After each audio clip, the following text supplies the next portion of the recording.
রোববার সকাল থেকে হাইকোর্ট প্রাঙ্গণে ভিড় করেন জামায়াতে ইসলামীর নেতাকর্মীরা। দীর্ঘ এক যুগের আইনি লড়াই শেষে নিবন্ধন ও প্রতীক ফিরে পাবে এমনটাই প্রত্যাশা ছিল নেতাকর্মীদের। সকাল 10:30টায় রায় পড়া শুরু করেন প্রধান বিচারপতি নেতৃত্বাধীন 4 সদস্যের আপিল বিভাগ।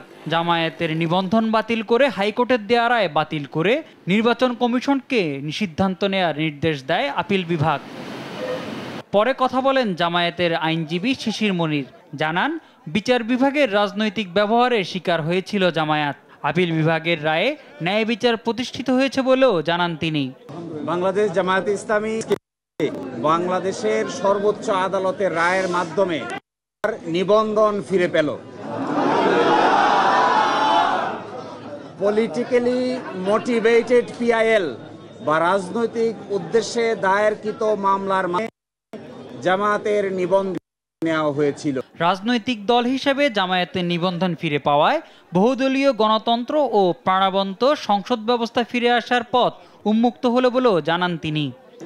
আজকের এই রায়ের মাধ্যমে বহুদলীয় গণতান্ত্রিক এবং অংশগ্রহণমূলক সংসদ প্রাপ্তি নিশ্চিত।